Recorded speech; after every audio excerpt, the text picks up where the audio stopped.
All right, everyone get ready, because today we are going deep, deep into the life of St. Eugenius of Carthage. He was a 5th century bishop, Yeah, not your typical saint. not at all. We're talking incredible faith and Yeah. resilience. During some really intense times of religious persecution. That's right.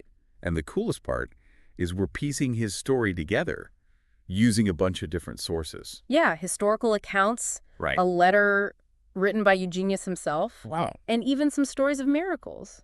So Eugenius' story, it takes place during a really crazy time in North Africa. Yeah. 5th century North Africa. Oh. The Vandals, a Germanic tribe, they followed Arian Christianity. Okay, hold on. Arian Christianity. Yes. We had a little, crash course on that Absolutely. for those of us who Yeah. didn't major in ancient religious history. Okay, so basically Arianism, it differed from Catholicism on the nature of Jesus. Okay. So Catholics believe in the Trinity, Yeah. Father, Son, and Holy Spirit as one God. But Arians believed that Jesus was created by God Ooh, and therefore subordinate to him. interesting. Yeah, it might seem like a subtle distinction, Yeah. but it had huge implications. Yeah, that's like a fundamental difference. Exactly. Yeah. Yeah, so it was a clash of ideologies with some really serious consequences. Right. Like, imagine if today somebody tried to rewrite the basic beliefs Mm, of, right. a major religion. Yeah, absolutely. So that's the kind of tension that Eugenius walked into It is. after 24 Can years you imagine that? of vacancy in the bishopric of Carthage because of persecution. That's right, persecution of Catholic bishops. Eugenius steps up. Yeah, That's intense. talk about a trial by fire. I can't even imagine the pressure of being a bishop in any era. Of course. But when your faith is under attack. Absolutely. So step up and do that. Takes courage. Yeah. Yeah. And Eugenius didn't shy away from the challenge. He really dove in head first. Wow. The Vandal king Huneric, he decided to try and settle all these disputes by having this debate Really? between Catholic and Arian bishops. So this is it was a huge event. Okay, like a 5th century rap battle. Yeah. With bishops instead of rappers. Exactly. So Eugenius, he was on Team Catholic. He was known for his eloquence, Hey. deep understanding of Catholic doctrine. So he was a good debater. Oh, he was a fantastic debater. Okay, so he shows up, and he essentially silenced the Arian bishops Really? with his arguments. So it's like he wins the debate, He did. drops the mic, Well, everybody cheers. Not exactly. Oh, no. The bishops, they were offended. Yeah. And they had powerful friends. Uh-oh. Yes. So this victory lap, it's not happening. No. That- Okay, Eugenius's win, it led to his exile. Wow. He was sent to Tripoli first Okay. and actually tortured by an Arian bishop. What? Yeah. They're taking this theological debate to another level. They did. It was a different time. Yeah. Religion and politics, they were completely intertwined. Right. You know? So after Tripoli, where did he go? Well, from Tripoli, he was moved all the way to Albi Albi. in Gaul, Where's that? modern-day France. Oh, wow. We don't know exactly how he died, All right. but we know that even in exile, he didn't stop being influential. So this is where his letter comes in. Is it a letter written from exile? A note from history. Imagine being torn away from everything you love, Right. maybe even facing death, Yeah. and you use that time to write a letter to your people. Powerful. It is a powerful testament to his commitment. Okay, let's get into this letter. Okay. What did he have to say? First and foremost, he wanted to reassure them that his faith was unwavering. Makes sense. Yeah. And he really emphasized the doctrine of the Trinity. Yeah, which we know was a big point of contention with the Arians. It was. So he was really making a statement. Absolutely. I mean, And it's more than just a statement of faith. Oh, It's a call to action. He urges his people to stand firm in their beliefs, even when it's hard. especially when it's hard. Wow. And he emphasizes the importance of baptism Okay. and the unity of the church. Right. Powerful messages of hope and resilience. So he's giving them practical advice He is. on how to navigate this really dangerous situation. Absolutely. And it's amazing to think about the impact his letter must have had on his followers. Oh, yeah. That their leader was still thinking about them, Yeah. even when he was in exile. Praying for them, urging them to stay strong. And there's something else about this letter that's just, It's that. it's so personal. It is. He writes with such genuine love and concern. Yes, and he assures them that neither distance nor even death can truly separate them. Wow. So it's like he's transcending this physical separation He is creating a spiritual connection. that exile and persecution can't break. Exactly. This letter is incredible. It is. It's like a window into his heart and mind. It really is. But we have more sources to look at. We do. We Yeah. have accounts from historians like Gregory of Tours. Oh, yeah. He gives us more details about Eugenius's life Okay. and the persecution under King Huneric. And then we have those miracle stories. Oh, yes. You Can't Leave Me Hanging, We'll get there. the miracle at Eugenius's tomb, We'll talk about that. and the man pretending to be blind. We'll cover it all. Okay, go. But first, let's dive into Gregory of Tours' account Okay. and see what he has to tell us. Right. Lead the way. I am ready for more twists and turns. It's a fascinating story, Yeah. full of drama and intrigue. Awesome. So let's dive in. It's amazing how Eugenius's story goes way beyond just what happened to him. Yeah.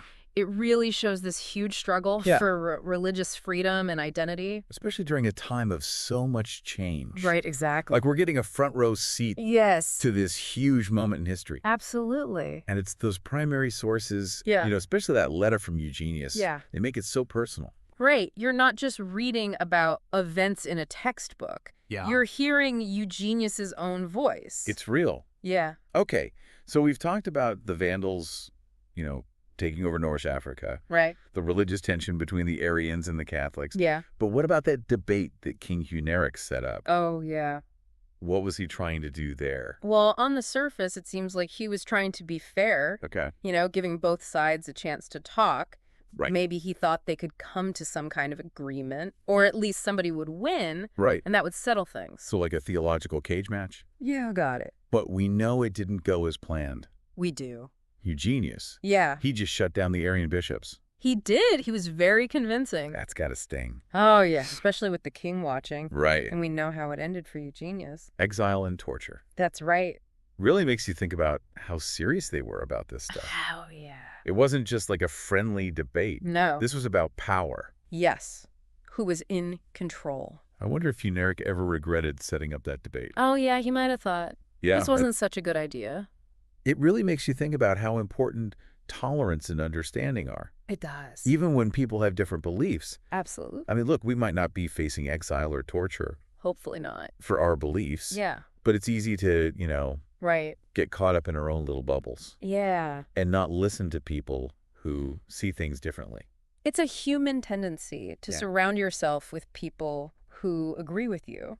So Eugenius's story reminds us that there's another way There is. you can stand up for what you believe in Right. without, Without resorting to violence. yeah, Yeah. without all the hatred. Exactly. It's about, What is it about? finding that balance Okay, yeah. between, really believing in what you believe in, Okay. but also, Having compassion. yeah. Yeah, that's the key. And Eugenius, he never wavered, He never did. even when things were so difficult for him. Exile, torture. The possibility of death. Yeah, he faced it all. It's like that saying. What doesn't kill you makes you stronger. Yeah. Yeah. Yeah, and his faith, it was his anchor. And it wasn't just about him being strong. No, it was about leadership. Yeah, he really cared about his people, Yeah. guided them through so much. Yeah, Even in exile, he never abandoned them. that's right. Okay, so we've talked about the history, Yeah. Eugenius's faith and his leadership, Right. but we need to talk about the miracle. Oh, yeah. Where do we even begin? Well, let's start with the one that happened while he was still alive. Okay. Remember Gregory of Tours mentions that guy who pretended to be blind? Oh, yeah, the fake miracle. Exact. Bold move. Oh, So he was probably an Arian, most likely.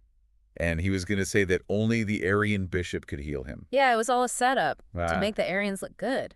So like a 5th century publicity stunt, Exactly. but it backfired. Big time. The guy ends up in pain and confesses the whole thing. Talk about instant karma. So we don't know for sure if this really happened, Right. the way Gregory of Tours says it did, Right. but it definitely shows us how intense the rivalry was Oh, yeah. and how important miracles were back then. Miracles were seen as proof that God was on your side. It's like a PR battle, but with supernatural powers. That's a great way to put it. Okay, but what about the miracle at Eugenius's tomb?